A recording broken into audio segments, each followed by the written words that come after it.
പണ്ട് ഭക്തിയോടുകൂടി കഥാരൂപത്തിൽ പറഞ്ഞു. ഭഗവാൻ ശ്രീരാമൻ സേതുബന്ധനം നടത്തി ശ്രീലങ്കയിൽ പോയി സീതാദേവിയെ തിരിച്ചു കൊണ്ടുവന്നു.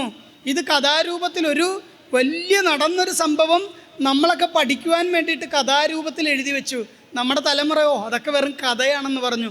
ഇന്ന് ശാസ്ത്രകാരന്മാർ തെളിയിച്ചു അത് കൃത്യമായി രാമസേതു മനുഷ്യനിർമ്മിതമാണെന്നല്ലേ, തെളിയിച്ചില്ലേ?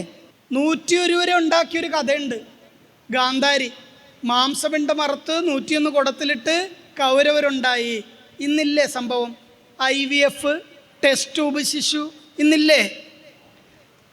ആരാണ് അഭിമന്യു തൻ്റെ അമ്മയുടെ വയറ്റിൽ കിടന്ന് പ്രതികാര കഥ കേട്ട് വളർന്ന് വെളിയിൽ വന്ന് യുദ്ധം ചെയ്യാൻ പോയില്ലേ?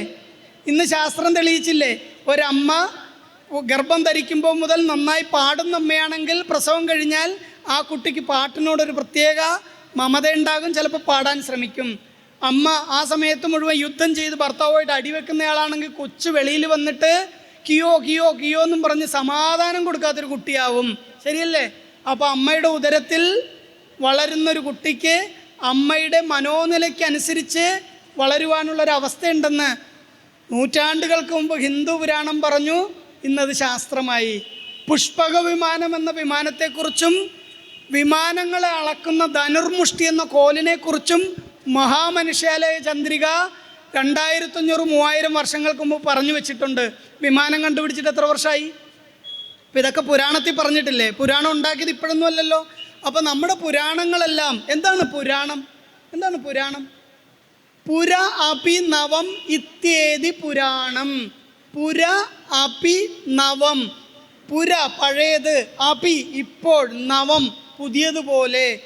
5000 വർഷങ്ങൾക്ക് മുമ്പ് എഴുതിയത് അന്നും പുതിയതുപോലെയാണ്, അതിന് ഇന്നെടുത്തു വെച്ചാലും പുതിയതുപോലെയാണ്. പലരും കാലങ്ങൾക്കനുസരിച്ച് അവരുടെ പുരാണങ്ങളെ മാറ്റി എഴുതാറുണ്ട്. പുതിയ നിയമം, പഴയ നിയമം എന്നൊക്കെ പറഞ്ഞിട്ട്. ഹിന്ദുവിൻ്റെ ഏതെങ്കിലും ഒരു പുരാണം മാറ്റി എഴുതിയിട്ടുണ്ടോ?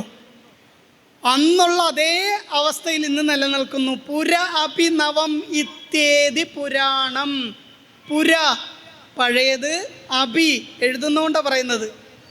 പുര അപി നവം, പഴയത് ഇന്നത്തെ പോലെ പുതുമയോടെ നിൽക്കുന്ന അവസ്ഥയാണ് പുരാണം. അപ്പോൾ നമ്മുടെ പുരാണങ്ങളെല്ലാം ഏതൊരു കാലഘട്ടത്തെയും കിടപിടിച്ച് നിൽക്കുന്നതാവും.